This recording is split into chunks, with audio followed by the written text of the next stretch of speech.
នេះកម្មភាពលោកគ្រូចុះមកទៅពីកូនស្រីដែលម្ដាយមានជំងឺស្លាប់ហៀងខ្លួនគាត់ណាឥឡូវគាត់បានជានៅ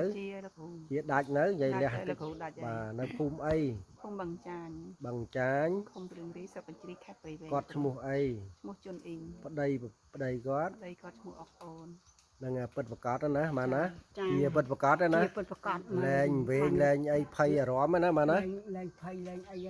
ជាពិតប្រកបមែនមកឆ្នាំកាលមុនទៅតែឈឺមែនទែនទៅពេទ្យកាលម៉ែតណាពេទ្យរុស្ស៊ីណាទៅប្រហែលថ្ងៃលេខពេទ្យរុស្ស៊ី14ថ្ងៃមកវិញនៅតែវែងអត់ស្គាល់កូនអត់ស្គាល់ផ្ទះដេកយំឥឡូវជោគជ័យហើយបានឆ្នាំអីឆ្នាំឱសថអីឆ្នាំឱសថបុរាណលោកគ្រូសញ្ញាកូនភ្លោះនៅទិញនៅណាទិញនៅកំពង់ចាមខាងកើតថាបង្កុកណាចានេះមើលមុខលោកគ្រូផ្ទាល់ណាលោកគ្រូមើលមុខលោកគ្រូធំណាបាទឃើញលោកគ្រូជួយព្យាបាលអ្នកដែលជំងឺស្លាប់ហៀងខ្លួនដល់ខ្យល់កើបាទកុំភ្លេចលេខទូរស័ព្ទរបស់លោកគ្រូ097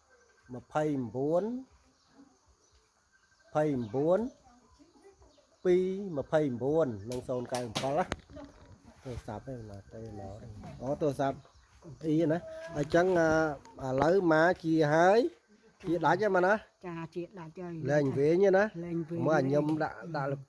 កាមេរ៉ាទីមើលដាក់លោកគ្រូខ្ញុំអញ្ចឹងទៅស្អាតហើយមកកាលមុនវាមាត់ដែរចាឥឡូវខ្ញុំបានជាសះស្បើយហើយលោកគ្រូខ្យល់កើដែរមកណាចាកាលមុនដើររួចទេកាលមុនខ្ញុំដាក់រួចទេវាជើងទៀតខ្ញោជើងហ្នឹងខ្ញោជើងហើយវាមាត់ដៃមកចំហៀងវាភ្នែកមាត់វាភ្នែកឥឡូវជាដាច់ហើយមើលរំមកគេមើលតិចមើលខ្ញុំចេះផងមើលអាលាស់គាត់អាលាស់ទេអាលាស់ទាំងអស់មើលអាលាស់ទាំងដៃអាលាស់ទាំងជើងណែ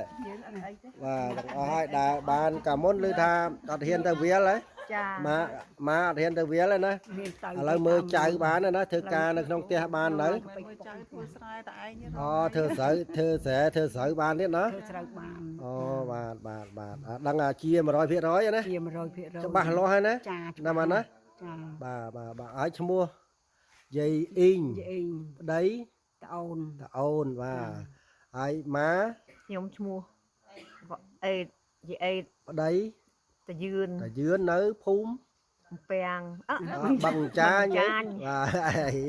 បាទចាញ់លោកគ្រូមកដល់ថាបឹងចាញបាទយើងអាខានសភាហ្នឹងចូលចិត្ត10ឆ្នាំជាងណាកណាចាឥឡូវលោកគ្រូចង់ដឹងថាដែលអ្នកស្លាប់ហៀងខ្លួនហ្នឹងតើជាពិតប្រកបទេអត់ឥឡូវជា100%នៅ100%លោក